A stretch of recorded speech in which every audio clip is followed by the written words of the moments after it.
Bonjour et bienvenue à notre méditation quotidienne. Nous sommes aujourd'hui le lundi de la 7e semaine de Pâques, année liturgique C. Courage, moi je suis vainqueur du monde.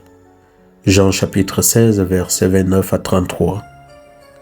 Dans le monde se joue un grand combat entre tout ce qui donne la vie à l'homme et tout ce qui le défigure en le privant de l'image et de la vie de Dieu. Nous sommes comme les disciples qui disent croire en Jésus, mais nous ne le suivons pas toujours. Jésus nous connaît bien et il nous accepte ainsi. Il nous aime tels que nous sommes. Jésus est avec nous dans ce combat. Il nous donne la vie. Il ne veut pas que nous soyons écrasés par le mal qui existe dans le monde ou dans nos cœurs. Il a vaincu la mort, il continue à la vaincre. Sa parole libère notre cœur chaque jour. Quand nous avons l'impression d'être dans les ténèbres, Jésus nous offre son cœur. C'est à la lumière de sa résurrection que se révèle pour nous le secret de l'amour qui ressuscite Jésus. Nous avons besoin de l'Esprit Saint pour écouter et comprendre les paroles de Jésus. C'est l'Esprit Saint qui nous donne de lui être fidèles. Nous avons un besoin urgent de l'Esprit Saint pour entrer dans la vérité même de Jésus. Dans la passion de Jésus qui se revit dans nos vies, nous sommes toujours dans un grand désarroi.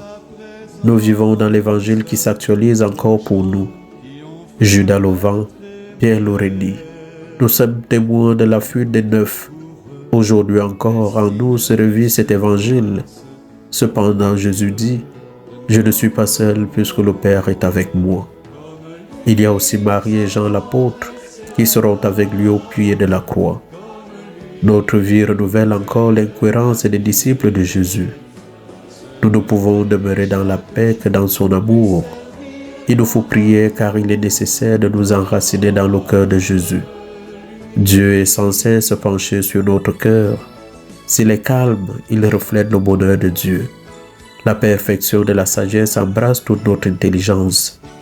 Il nous faut toujours chercher dans ce qui nous heurte comment nous vivons selon l'Évangile.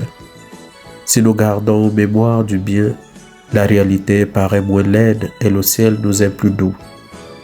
Dans l'Apocalypse, Jean nous décrit le monde comme le lieu du grand combat de Dieu pour la vie. Par la grâce de Dieu, le monde devient ici et maintenant le lieu de notre sainteté. Dieu nous confie les uns aux autres l'Évangile et la parole vivante pour les hommes de notre temps. Le Christ Jésus a gagné ce combat une fois pour toutes. Il a vaincu le monde. Jésus nous donne son amour dans un réalisme étonnant. Il nous révèle le mystère de Dieu. Il nous rappelle la victoire de son amour dans la fidélité à son Père. Et Marie a cru, grâce à elle, la révélation de cet amour arrive jusqu'à nous. Elle a participé au mystère de Jésus avec tout son cœur. Elle a donné son corps, son cœur et son esprit pour que Dieu vienne dans notre chair humaine. C'est dans la fidélité à Jésus, à son Père, que nous expérimentons la fidélité de Dieu, la victoire de son amour pour nous. Marie sera fidèle à Jésus grâce à l'humilité de sa présence dans la petitesse à Noël, à la croix. Avec la force de l'Esprit Saint, nous vivons la passion de Jésus qui est présente à son Église. La fidélité de Marie aura une attraction pour l'apôtre Jean qui sera aussi fidèlement à la croix. Grâce à notre foi, à l'Esprit Saint qui nous est donné, nous participons encore au mystère du salut de Jésus.